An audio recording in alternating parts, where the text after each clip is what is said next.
I'm getting served an eyeball. You guys ready for me? I'm going to eat the eyeball. It's the best part of the fish.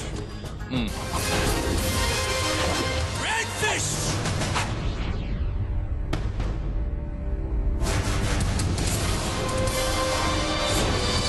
Judge number 3 is a prolific food writer who penned The Story of Sushi and The Secret Life of Lobsters. And he advises diners about the many morsels you can find at a sushi bar. Here is Trevor Corson. Let's slide on down to a man that may know more about fish than anybody in the building. This is, as you know, is a farmed fish, not a wild fish. So this could be a very challenging fish for these chefs to prepare properly because it may not have a lot of inherent flavor. We just don't know yet. Thank you very much.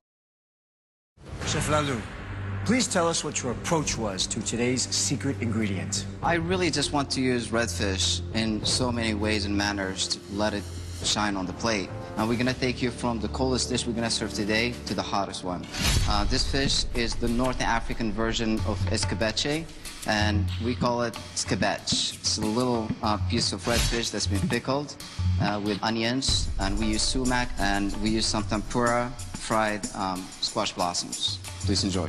Because the fish is cold, that flavor kind of explodes into that coolness, and even though it's the same temperature, it tastes warm in a very nice contrasting way. I think this is great. Thank you, Chef. Next course, please. Sure. Chef. This next dish, we use the belly for this dish. We try to include a little bit of acidity. I do that with the sea beans. They're acidic, they're a little salty, and we used an herb broth that was made with cilantro, parsley, and mint. So enjoy. I think this is delicious, but I feel a little bit that the fish itself has been perhaps overwhelmed by the saltiness. Really? Yeah. I'm kind of missing the fish a little bit and thinking, oh, that was a lovely fish. Where has it gone? Chef. This next dish is a modern interpretation of Moroccan dish, couscous, and we toss it with a little bit of brown butter. And in this preparation, we took the red fish and we steamed it. We used a harissa emulsion and some morels and arugula flowers. I really like the way you use the fish skin. I love it when people do something fun with the parts of the fish that we don't normally, eat, and this is cool. Chef, this is whole fish, chermoula style, cilantro, parsley, paprika, smoked paprika, saffron, capers, to make a marinade, and we bake it in the oven with the marinade. And we served thumbelina carrots with it, Alfonso olive, cipollinis, fennel, and the sauce is juice from the fish and the oil from the marinade.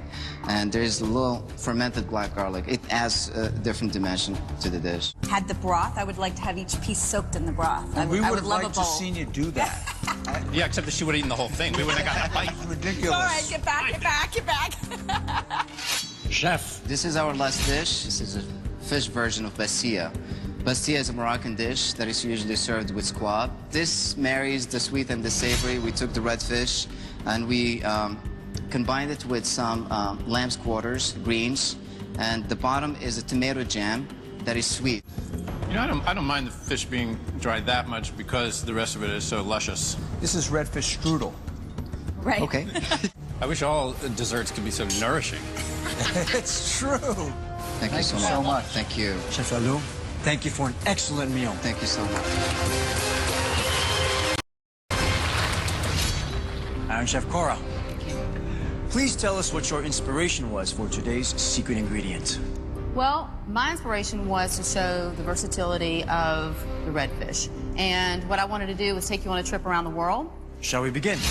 What this is bringing in a little of my Greek heritage. So what I have here is I used the redfish skin, just very slow baking it, a lot of fleur-de-sel on it, and also bringing in watermelon compressed and pickled watermelon. I actually cryovac it to get the infusion in there with a little bit of the basil seed, and this is actually a peanut scottaya.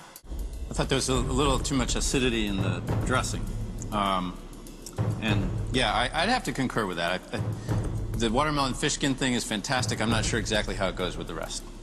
Thank you, Iron Chef. Thank you. Next course, please. Iron Chef. Well, now I'm taking you to London.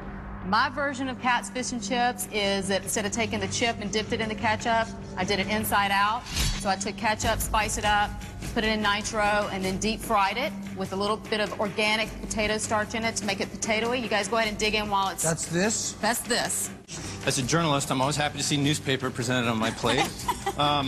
You know, I have very mixed feelings about this dish. I mean, I love fried food as much as the next person, but with fish, I almost would rather eat something that really tastes like fish and that accentuates that fish. Iron Chef. Okay, so we're moving a little more east now. We've got a sashimi that's been just marinated and cured in a little bit of citrus juices, a little fleur de sel.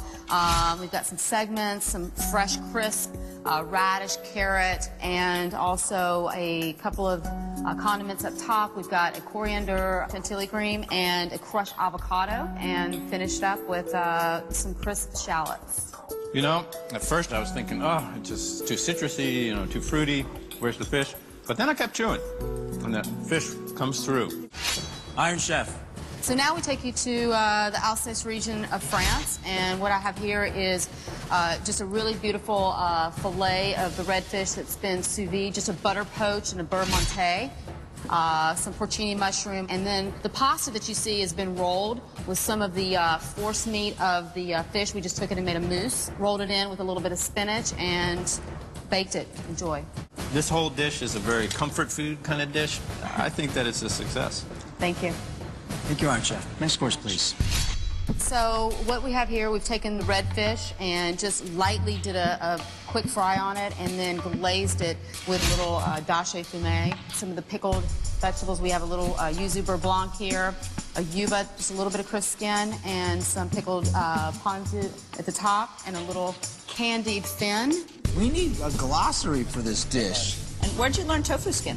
And this is a kind of a lost Japanese art. Morimoto is a very good friend and a good teacher. Mine is moist.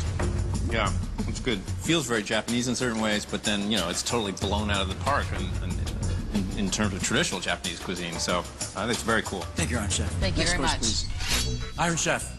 Well, I couldn't do the redfish without doing a whole fish. So we've got the whole redfish cooked in a nice, sticky, yummy teriyaki glaze. The orzo is cooked in a dashi fumet. And we've got a nice crisp salad with some snow peas, baby snow peas, and just a little bit of yuzu vinaigrette right on top. Since we're going deep into Asia, I think it would be appropriate for you to serve me an eyeball. I think I'll stick to the orzo here. This broiling is a great cooking method, and I think it worked real well. Very tasty. Oh, baby. There you go, a little eyeball and I'm getting cheese served there. an eyeball. You guys ready for me? I'm going to eat the eyeball. It's the best part of the fish. Do blue eyes taste different than brown eyes? Well, Kat does an excellent job with eyeballs. She always has, yeah. Iron Chef, thank you for an excellent meal. you.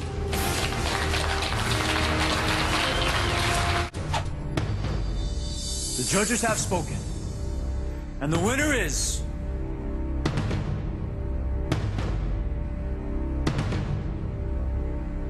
Chef Lalou.